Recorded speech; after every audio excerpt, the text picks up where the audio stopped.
Bonjour à tous et bienvenue pour cette nouvelle vidéo sur les erreurs courantes en français. J'espère que les conseils de la dernière fois vous ont été utiles et que vous vous sentez déjà plus à l'aise avec la grammaire.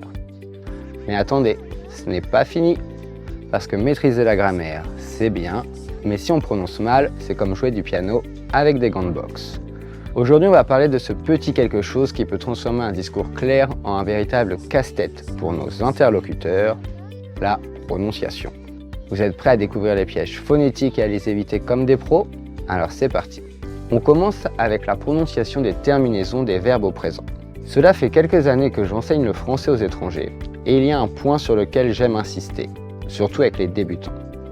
La prononciation des verbes au présent, ceux du premier groupe en ER.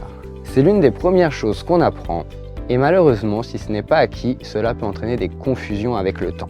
Je parle, tu parles, il, elle, on parle, nous parlons, vous parlez, il, elle parle. Pour faire simple, dites-vous qu'en général, il n'y a que 3 prononciations différentes. On, et. On peut l'écrire différemment, mais le prononcer de la même façon. Pourquoi j'insiste? Si vous prenez l'habitude de prononcer le et, c'est comme si votre verbe était à l'infinitif ou conjugué au passé. Attention aussi avec le ENT. Si vous le prononcez en, alors là, c'est un participe présent. Il travaille en chantant. Le principe est plus ou moins le même avec les verbes des deuxième et troisième groupes, excepté qu'il peut y avoir 2 ou 3 radicaux et que les conséquences sont moindres. Sauf si vous prononcez les consonnes finales. Et c'est mon prochain point. Faut-il prononcer les consonnes finales? Si dans beaucoup de langues, on prononce toutes les lettres, ce n'est pas le cas en français.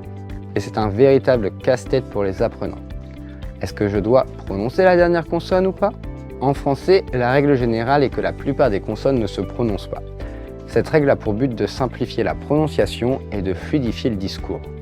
Petit, le T ne se prononce pas. Heureux, le X ne se prononce pas. La règle générale, les consonnes telles que D, S, T, X et Z en fin de mot sont généralement muettes. Il existe toutefois des exceptions à cette règle où certaines consonnes finales se prononcent. Ces exceptions sont souvent signalées par l'acronyme CAREFUL. Les consonnes C, R, F et L se prononcent souvent en fin de mot. C comme dans avec, lac, R comme dans hiver, amer, F comme dans chef, neuf, L comme dans fil, chacal. En revanche, comme toujours, il y a des exceptions aux règles.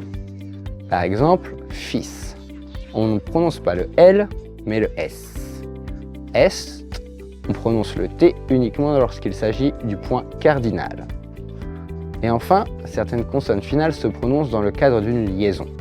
La liaison se produit lorsque la consonne finale d'un mot est reliée à la voyelle initiale du mot suivant, modifiant ainsi la prononciation habituelle. Les amis, vous avez. On prononce le S, Z. La liaison rend la prononciation plus fluide et plus naturelle en français. Mais pourquoi le S se prononce Z? C'est ce que je vous expliquerai une prochaine fois.